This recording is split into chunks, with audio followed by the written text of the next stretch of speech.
ललिता गौतम मामले में जब मेरठ में प्रदर्शन हो रहा था उसके बाद जो घटित हुआ, एडवोकेट रवि गौतम को हिरासत में लिया गया और एसएसपी अविनाश पांडे ने उनको थप्पड़ों से मारा।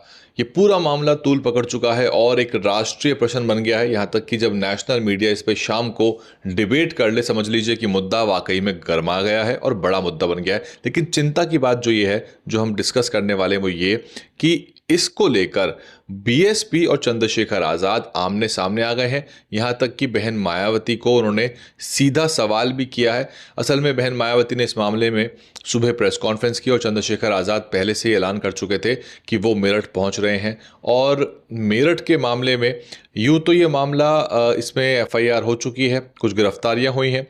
पीड़ित परिवार की ये मांग है और अभी तक हालांकि पीड़ित परिवार को कोई बयान नहीं आया है। उस बिटिया के, ललिता गौतम के माता पिता की तरफ से कोई बयान नहीं आया है। लेकिन हाँ, वहाँ पे नेता लोग ज़रूर पहुँच रहे हैं और ऐसा ही धरना हो रहा था जब वहाँ एसएसपी अविनाश पांडे जो हैं वो तैश में आ गए और एक तरह से आपा खो बैठे। ना सिर्फ उन्होंने एडवोकेट रवि गौतम को हिरासत में मारा है, बल्कि वो जब भीड़ को तितर बितर कर रहे थे तब भी वो लाठियां भांजते हुए और अपने उल्टे हाथ के सीधे हाथ के थप्पड़ मारते हुए, उन्होंने नहीं देखा सामने कौन बूढ़े हैं, महिला हैं, बच्चे हैं, लेकिन वो हाथ पैर चलाते हुए सबको मारते हुए आए। अब इस पर बहन जी ने प्रेस कॉन्फ्रेंस करके कहा है कि भाई देखिए, ये जो पूरा मामला है, आप इस तरह से न्याय नहीं ले सकते हैं। आपको मुकदमे के ज़रिए, न्यायालय के ज़रिए, जो संवैधानिक और न्यायिक प्रक्रिया उसके ज़रिए ही आपको न्याय लेना पड़ेगा।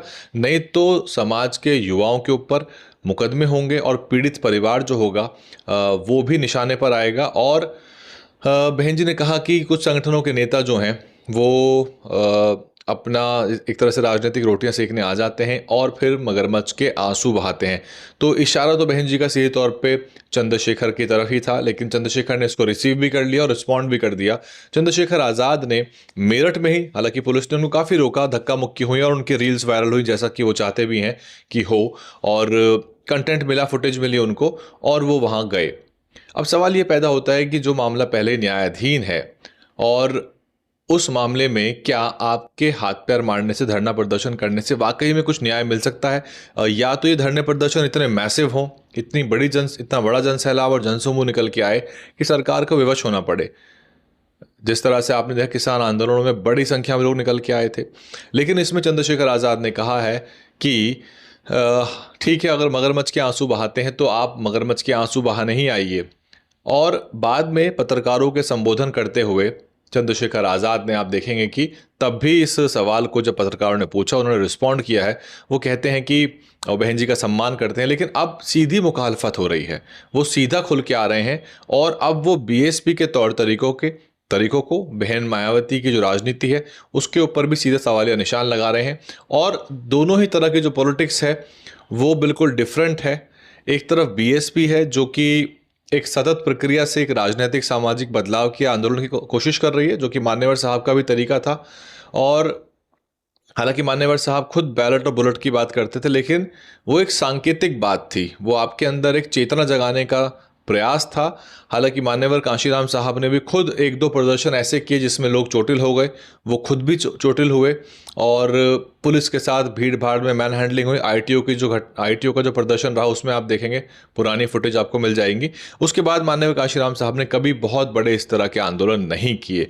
लेकिन अब ये आंदोलनबाजी जो है, ये एक पैंतरा, एक रवैया बन गया है। सवाल ये पैदा होता है कि इसका डेटा इकट्ठा किया जाए कि देश में जो भी अत्याचार उत्पीड़न की घटनाएं हो रही हैं उसमें जो भी नेता, चाहे वो चंद्रशेखर आज़ाद हो या अन्य हो या सामाजिक नेता हो, जो कि पुलिस के साथ भिड़ते हुए एक संघर्ष करते हुए दिखाई दे रहे हैं, क्योंकि पुलिस तो नहीं चाहेगी कोई जाए वहां पे। हालांकि बहुत सारे मामलों में आपको पता नहीं चलता होगा, क्योंकि बीएसपी सोशल मीडिया पे मजबूत नहीं है। बीएसपी के भी प्रतिनिधिमंडल जाते हैं, बसपा के प्रतिनिधिमंडल बहन मायावती बहुत जगह भेजते हैं, विश्वनाथ पाल साहब भी बहुत जगह गए हैं। अब वो मिलेंगे तो उनसे मैं बातचीत करूंगा। मैं लखनऊ में हूं फिलहाल और मैं उनसे प्रयास करूंगा इस मुद्दे पे बात करने का। बसपा के प्रतिनिधिमंडल जब जाते हैं तो कोई इस तरह का दंगा कुछ नहीं होता, बहुत अच्छे से सामंजस्यता बना के बातचीत करके जाते हैं। यहाँ तक कि वो कई बार आर्थिक सहायता भी दे के आते हैं और प्रशासन से बात कर कार्रवाई भी सुनिश्चित करते हैं। अभी दिल्ली का मुंडका मामला देख लीजिए, 3 सीवर कर्मियों की वहाँ पर मृत्यु हुई थी, रामजी गौतम, बिना किसी मीडिया, बिना किसी लाभ लश्कर के। और ऐसा भी नहीं कि उनको फुटेज चाहिए, मुझको भी 1 घंटे पहले ही बता पाए, और मैं बहुत दूर रहता हूँ मुंडका से, मैं नहीं पहुँच पाया वहाँ पे। तो वो गए, उन्होंने प्रशासन से बात की, जो 30-30 लाख के मुआवजे का प्रावधान है उसको लेकर उन्होंने चिट्ठी भी लिखी, और इसका कोई हो हल्ला, कोई क्रेडिट नहीं, कोई देखो देखो कौन आया, शेर आया, इस तरह कोई रीलबाजी नहीं, कुछ नहीं। शांति से काम हुआ और उनको मुआवजा मिल जाएगा। देखिए, पीड़ित परिवार जो होता है उसके घर में एक अपराध घटित हो गया होता है, और आमतौर पर ये जब महिलाओं के, बच्चियों के साथ अपराध होता है, तो जिस घर के अंदर एक इस तरह का गंभीर अपराध घटित हो गया, जिनका एक व्यक्ति चला गया, उनको दोबारा सड़क पे ले जाना या उनको फिर आंदोलित करना। और सवाल ये पैदा होता है कि इतने सारे मामले हो रहे हैं, क्या आप इंडिविजुअली एक एक जगह पे जाके न्याय दिला पाएंगे? और अब तक कितना न्याय मिला है, इसकी लिस्ट बनाई जाए कि अब तक जितने मामलों में इस तरह के जो लीडर्स गए हैं उसमें कितने लोगों के ऊपर मुकदमे दर्ज हुए। क्योंकि लीडर तो लौट आएगा, लीडर के पास तो मुकदमे हैं, वो तो तंगों की तरह दिखाएगा कि मेरे पास 32 मुकदमे हैं, मेरे पास तो रासू का भी है, ये भी है।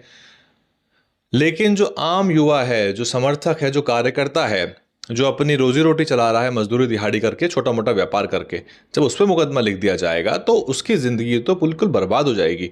और ये युवा वो युवा है जिनको फौज में जाना चाहिए, जिनको पुलिस कांस्टेबल का, एसआई का एग्ज़ाम पास करना चाहिए, यूपीएससी की तैयारी करनी चाहिए, एसएससी के, आईबीपीएस के एग्ज़ाम पास करने चाहिए, रेलवे के एग्ज़ाम तैयारी करनी चाहिए, ये काम तो कर नहीं रहे हैं।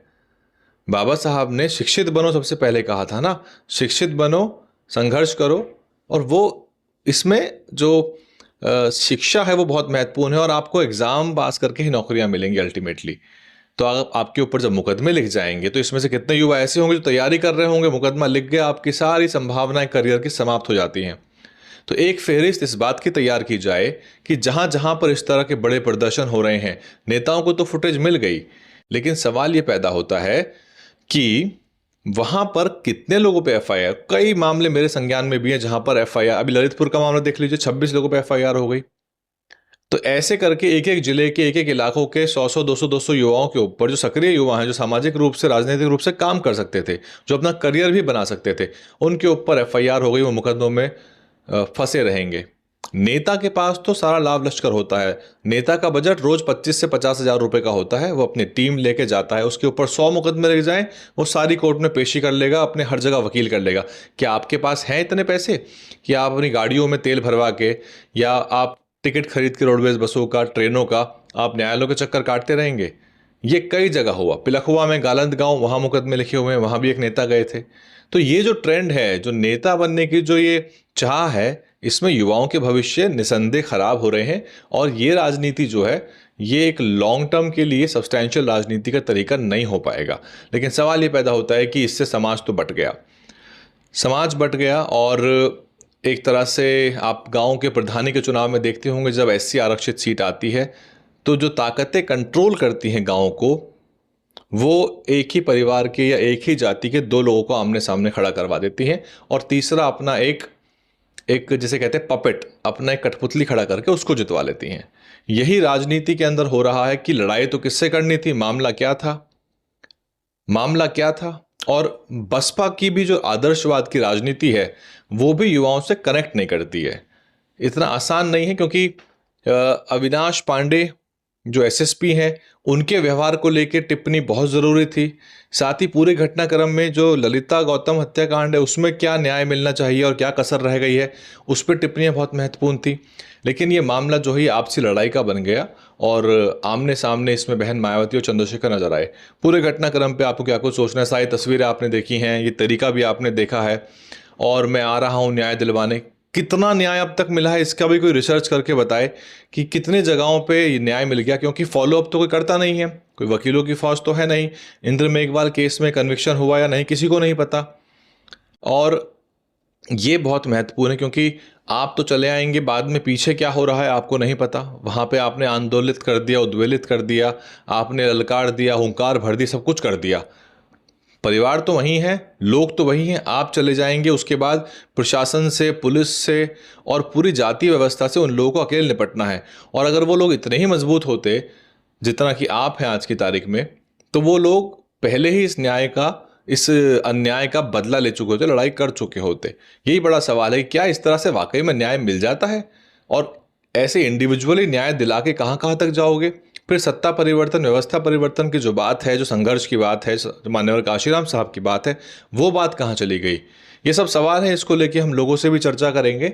और ये विवेचना के सवाल हैं, इसमें सही गलत या कोई वर्डिक्ट हम नहीं दे रहे, लेकिन सारी चीज़ें आपके सामने रखी हैं। आप बताइए कि आपको क्या लगता है, कौन सही कौन गलत, कौन सा तरीका सही है कौन सा तरीका गलत है, कौन सफल होगा कौन सफल नहीं होगा, और जो एग्रीगेट दलित राजनीति है वो कहाँ जा रही है? आप देख रहे थे DN हिंदी, मैं हूं वैभव कुमार। बने रहिए, सब्सक्राइब कर लीजिए। DNN हिंदी को सब्सक्राइब करने के लिए दबाएं लाल रंग का सब्सक्राइब बटन और घंटी का बटन दबाकर ऑल नोटिफिकेशन पर क्लिक करें। चैनल को जिंदा रखने के लिए नीले रंग का ज्वाइन बटन दबाकर चैनल को आर्थिक सहयोग करें।